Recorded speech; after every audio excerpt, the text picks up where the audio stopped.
Chapter 9. Simple Investing Strategies. To invest successfully, you need to have a plan of action in place to help you achieve your desired financial outcomes. Having a strategy essentially means creating a roadmap to achieve success with your investments. This applies to how you structure your investment portfolio, how you set up your objectives, and how you determine your timeline. Having a strategy will also help you determine how you buy investments and when you sell them according to your goals and objectives. On the flip side, not having a strategy can be equated to driving with a blindfold on, and you absolutely don't want to do that. You want to set a clear path ahead of you and then enjoy the ride while you travel to your destination. Even if it gets bumpy at times, you'll know that with a solid plan in place, just like having a car with great safety features, you'll get to your destination just fine. So, let's talk strategies. There are several different investing strategies out there. An investment strategy could include trying to do things like buying investments that are undervalued and holding on to them until they increase in value, investing in companies that pay out income in the form of dividends and do so consistently over time, investing in companies with growth potential based on revenue and profit forecasts. A combination of the above and/or other strategies. However, combining or pursuing multiple investment strategies can come with different levels of unnecessary complexity and can require a lot of time because constant research is needed to evaluate each individual company for things like pricing, dividends, and growth potential. Personally, I prefer simplified and easy-to-manage investment strategies, specifically strategies that involve index fund portfolios like the 1-fund portfolio, the 2-fund portfolio, the 3-fund portfolio, the 4-fund portfolio, and the 5-fund portfolio investing strategies. These are popular strategies that many investors leverage and love. Let's get into them, starting with the most popular, the 3-fund portfolio. The 3-fund portfolio investing strategy. The 3-fund portfolio is basically a portfolio that contains 3 asset types and uses low-cost index funds, or ETFs. In the United States, these 3 asset types are U.S. stocks, U.S. bonds, and international stocks. Jack Bogle, the founder of the Vanguard brokerage firm, was the first to introduce the idea of index fund investing with the first stock index fund. He then later introduced a bond index and international index to provide his investors with more diversification and more variety of asset classes. Based on these 3 funds, the 3-fund investing portfolio was born and made popular by the Bogleheads, bogleheads.org, a forum of investing enthusiasts named to honor Jack Bogle. The Vanguard funds that are widely considered best for a 3-fund portfolio are Vanguard Total Stock Market Index Fund, VTSAX, Vanguard Total International Stock Index Fund, VTIAX, Vanguard Total Bond Market Fund, VBTLX.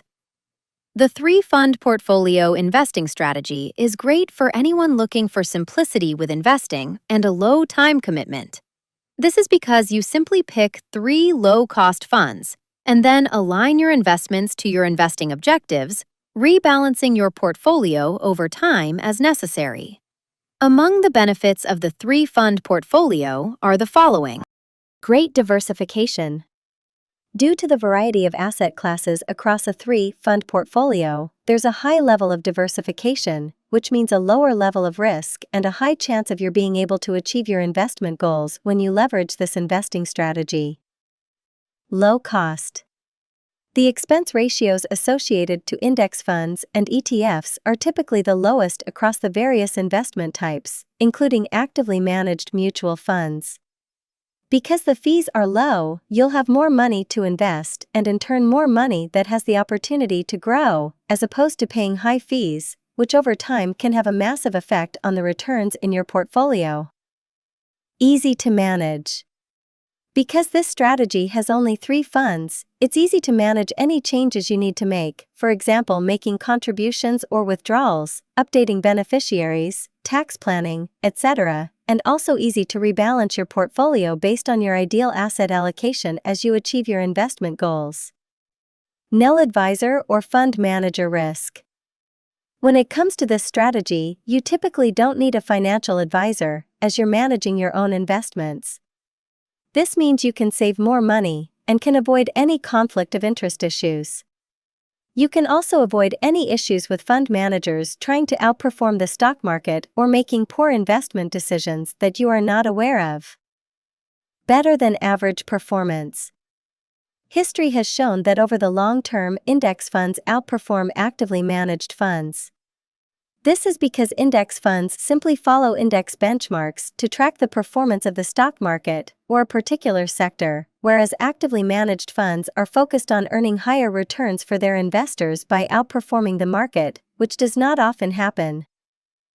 Given these benefits, the next thing you probably want to know is how you can go about structuring a 3-fund portfolio, or in other words, how you should determine your asset allocation. Well, there are a number of ways to do this. As mentioned earlier, the 3-fund portfolio consists of index funds invested in U.S. stocks, U.S. bonds, and international stocks. If you are early on in your investing journey, you have the opportunity of time to take on more risk and ride out any market downturns, and so you might consider a portfolio more heavily weighted in stocks versus bonds. This is because while bonds can be a solid investment, they are typically much more conservative. Where the average return of stocks over the long term is between 7 and 8%, bonds have typically had an average return of about 3%. One simple way to allocate the investments in your 3-fund portfolio is to use the rule of thumb 100 minus your age to determine your percentage of stocks versus bonds. We'll get into this rule in more detail when we cover rebalancing your portfolio in the next chapter, but the way this works is that you simply use your current age as the percentage of bonds you should have in your portfolio while the rest is in stocks. For example, if you are 30 years old, you could allocate 30% to bonds and the remaining 70% to a mix of U.S. and international stocks. This is just one way a 3-fund portfolio can be structured. Some other examples of how a 3-fund portfolio can be structured include having 80% of your investments in a combination of U.S. and international stocks and the remaining 20% in bonds. This 80-20th approach could be considered as aggressive. Having your investment equally allocated across U.S. stocks, U.S. bonds, and international stocks, in the amounts of 33% respectively, this equal division approach could be considered as moderately conservative. Having 20% of your investments in a combination of U.S. and international stocks and the remaining 80% in bonds, this 20-80th approach could be considered as highly conservative. The most attractive perks of a 3-fund portfolio are its simplicity, great diversification, ease of management, and low costs. In addition, 3-fund portfolios are well suited for new investors. If you'd like to take a deeper dive into the 3-fund portfolio, I highly recommend the book, The Boglehead's Guide to the 3-Fund Portfolio, by Taylor Larimore. Alternative investing strategies. The 1-fund, 2-fund, 4-fund, and 5-fund portfolios. With every investment strategy, there are always alternatives to consider.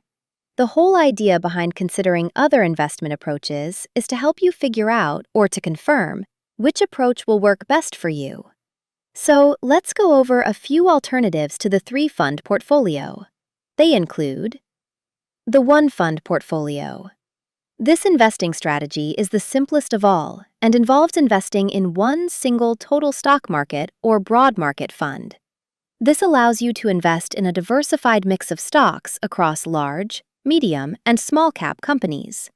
The idea behind investing in just one fund is that there is a high enough level of diversification across a total market or broad market fund to still minimize risk, even though this portfolio may not have a bond investment component to it. Popular total market funds that would work for this model include the following: Vanguard Total Stock Market Index Fund, symbol VTSAX. Vanguard 500 Index Fund, symbol VFIAX. Fidelity S&P 500 Index Fund, symbol FXAIX. Fidelity Zero Total Market Index Fund, symbol FZROX. Schwab Total Stock Index Market Fund, symbol SWTSX. Schwab S&P 500 Index Fund, symbol SWPPX. The two-fund portfolio. This investing strategy involves investing in a total stock market or broad market fund and a bond fund. If you're looking to add additional diversification and another asset type to your portfolio, you can consider more than a one-fund portfolio. Adding a bond fund to your portfolio can further help reduce your overall portfolio risk. Since bonds are much more stable than stocks, they can stabilize a portfolio during swings in the stock market. Popular bond funds include Vanguard Total Bond Market Index Fund, symbol VBTLX. Fidelity U.S. Bonds Index Fund, symbol FSITX. Schwab U.S. Aggregate Bond Index Fund, symbol SWAGX. The four-fund portfolio. This investing strategy involves investing in a total stock market or broad market fund, a bond fund, an international stock fund, and an international bond fund. If you want even more diversification than a three-fund portfolio, this strategy adds an international bond fund. While there are not many international bond funds to speak of, a popular one is the Vanguard Total International Bond Index, symbol VTABX. The five-fund portfolio. This investing strategy involves investing in a total stock market or broad market fund, a bond fund, an international stock fund, an international bond fund, and a REIT fund, Real Estate Investment Trust. Again, this is another way to add even more diversification and additional asset types. As discussed earlier, REITs are real estate investment trusts, and the underlying assets in the portfolio are real estate properties, assets outside of the stock and bond markets. REITs are a great way to invest in real estate without having to physically deal with the property or tenant issues. REIT index funds aggregate multiple different kinds of REITs focusing on different property types, for instance, shopping malls and retail spaces, industrial and office buildings, hotels and resorts, technology and data centers, hospitals, storage facilities, and so forth. Some popular REIT funds include Vanguard Real Estate Index Fund, symbol VGSLX. Fidelity Real Estate Index Fund, symbol FSRNX. You may also choose to substitute the International Bond Fund with a REIT fund in the four-fund portfolio strategy. The ultimate goal when it comes to investing is for your money to grow. As a reminder, you can build these portfolios with either index funds or ETFs. It is common for investors to use ETFs in taxable accounts due to better tax treatment and index funds in tax-deferred retirement accounts.